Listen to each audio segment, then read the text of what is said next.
What if I told you that Norman Bates from Psycho, Leatherface from the Texas Chainsaw Massacre, and Buffalo Bill from The Silence of the Lambs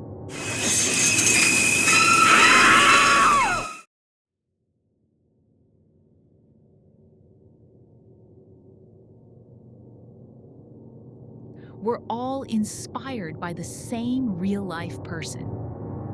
We're not talking about a fictional character. We're talking about a man whose quiet farmhouse in Plainfield, Wisconsin, hid a house of horrors that defies imagination.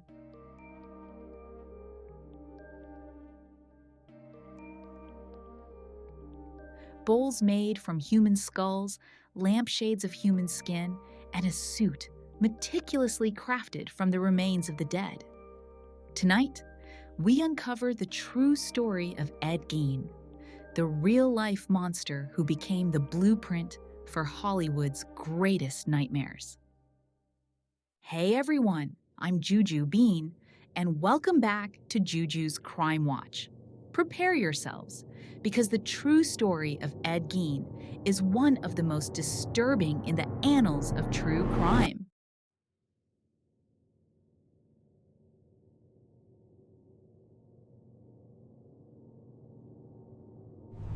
Our story begins in the desolate farmlands of Plainfield, Wisconsin, where Ed Gein was born in 1906. His father was a quiet alcoholic, but the true architect of Ed's twisted world was his mother, Augusta. A fanatically religious woman, Augusta preached that all women were evil, isolating Ed and his brother Henry from the world. The Gein farm became a psychological prison, ruled by her iron grip. Ed, a timid boy, absorbed every word, idolizing the very woman who was warping his mind. His obsession with his mother would become the seed of the horrors to come. Then, his world shattered. In 1940, his father died. In 1944, his brother Henry died under mysterious circumstances during a fire. And in 1945, after a stroke, Augusta, the center of his universe, was gone. With his mother dead, Ed Gein was completely alone in his decaying farmhouse. This is the moment the monster was truly born. He sealed off his mother's bedroom, preserving it like a shrine. Would you work all night if that's it? I should think you have. Recent grade? That's right. Well, how would you know when to go to the cemetery? Well, I have to take you to. See, somebody died and That's right. And with her suffocating control gone, his morbid obsessions took over. He wasn't just grieving. He began a grotesque new project, a terrifying mission that started under the cover of darkness in local cemeteries. His first forays into the grotesque were not murder, but grave robbing. Between 1947 and 1952, Gein exhumed the bodies of recently buried women who he felt resembled his mother. He brought their remains back to his house of horrors, not just to study them, but to use them for unspeakable purposes. He was collecting pieces, building a collection that would soon demand fresher materials. The line between the dead and the living was about to be crossed in the most violent way imaginable. For years, Ed Gein's ghoulish obsession was confined to the dead. When did you start? Like I say, not be 4 years. And this woman I'm comes done. 4 years since you've been into the grave, huh? That's right.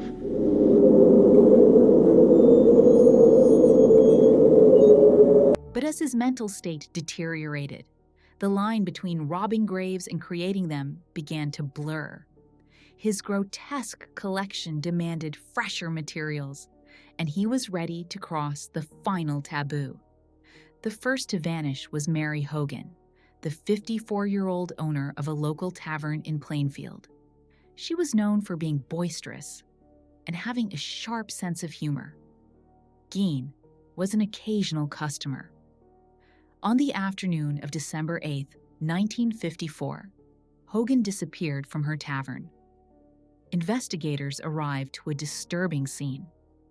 A pool of blood stained the floor, and a spent .32 caliber cartridge case was found nearby. It was clearly a violent abduction, but with no body, the case went cold. Gein would later confess he walked into the tavern, shot Mary Hogan with a .32 caliber pistol, placed her body in his truck, and took her home. Her head was later found in a box inside his house of horrors. The act that finally brought Gein's reign of terror to an end was the murder of Bernice Worden. Bernice was a 58-year-old widow and the respected owner of the Plainfield hardware store.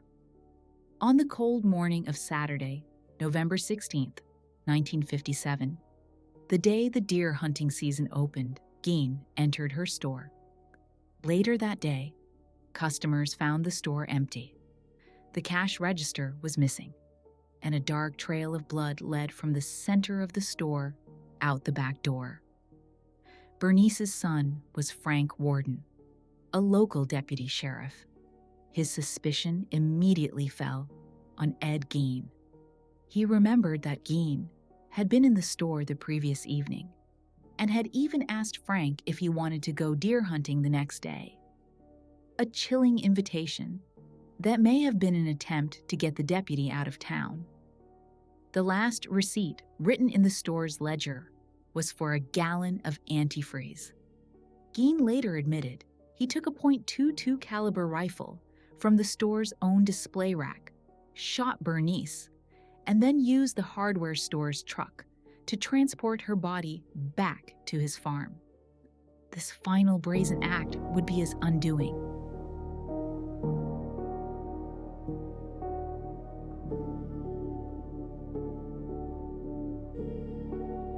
What did you intend to do with her body, Mr. Worden? Years ago, when I was going to go deer hunting, I was experimenting, you know. There's folks to go deer hunting. I put that up and was going to go deer hunting. That's what she was hanging from. You know, whether I'd seen her and she was a deer like, or... Well, that's probably it.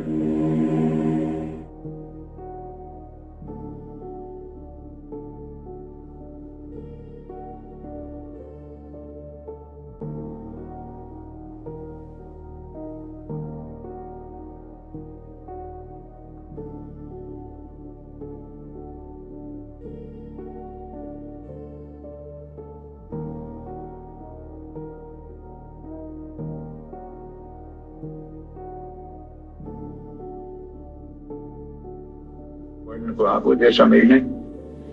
No, I never asked her that way. It was just a joke. You see this door there? That's all I was up here. And I said, "Can you roller skate?" She said, "No." I said, "Well, I'd like to have somebody go with me to hold me up because I never roller skate." I'd be there. So, how long have you known Mr. 7 years? 7 years. What kind of a man did you know him as? Well, a man, he's a nice man, just like anybody else. The only difference I'd say in the man, he seems to be a little hot. On November 16, 1957, when police first stepped onto the Gein property, they were prepared for the worst, but they weren't prepared for this. In a shed, they found the body of Bernice Worden, gutted and hanging like a deer. But that was just the appetizer. Inside the farmhouse, they uncovered the true depth of the Butcher of Plainfield's depravity. It wasn't a home. It was a human trophy room. There were bowls made from human skulls, chairs upholstered with skin, a belt made of human nipples, and most disturbingly, masks crafted from the preserved faces of the dead, and a full woman's suit, a corset and leggings made of human skin.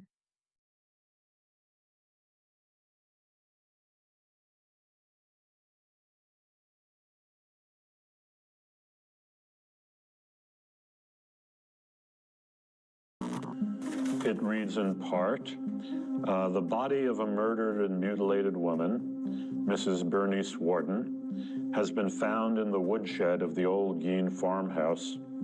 The body had been found hanging by the heels from the roof bars, decapitated and eviscerated. Head and viscera had been found in the same location, the vulva in a box, and the heart in a plastic bag. It reads in part, the body of a murdered and mutilated woman, Mrs. Bernice Worden, has been found in the woodshed of the old Gein farmhouse.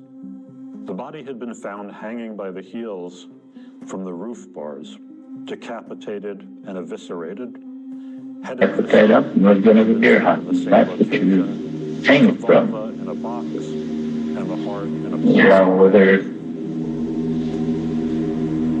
I'd seen her and she was a deer like, or...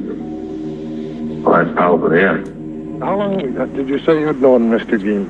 Well, I've known him ever since he was a little boy. He's lived here all his life in this farm? Well, I don't know whether he was born here or not, but the family moved up here around 50 years ago, probably, and I knew his dad more than 40 years ago when he used to haul potatoes in town.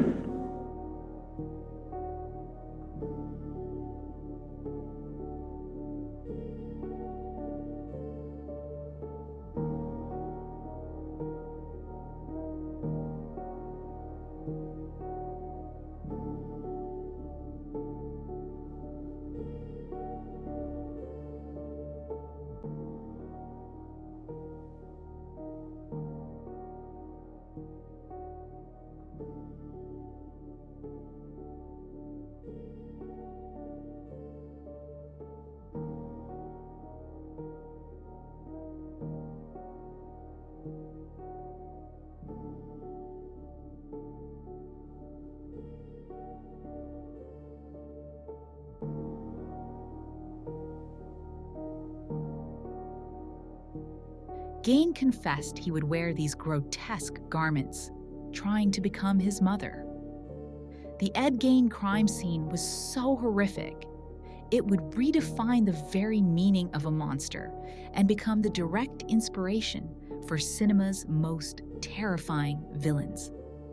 Ed Gein was arrested and found not guilty by reason of insanity, spending the rest of his life in a mental institution. But his legacy of horror was just beginning. His real-life crimes became the blueprint for fiction's greatest monsters. Norman Bates in Psycho, Leatherface in the Texas Chainsaw Massacre, and Buffalo Bill in The Silence of the Lambs, all born from the horrors found in that Wisconsin farmhouse. Ed Gein died in 1984, but the story of the Butcher of Plainfield remains a chilling chapter in true crime history. It reminds us that sometimes the most terrifying monsters are real. What are your thoughts on Ed Gein? Did you know he inspired so many iconic horror characters? Let me know in the comments below. If you found this case as unsettling as I did, please like this video. Subscribe to Juju's Crime Watch for more deep dives into the criminal mind. And hit that notification bell so you don't miss our next investigation.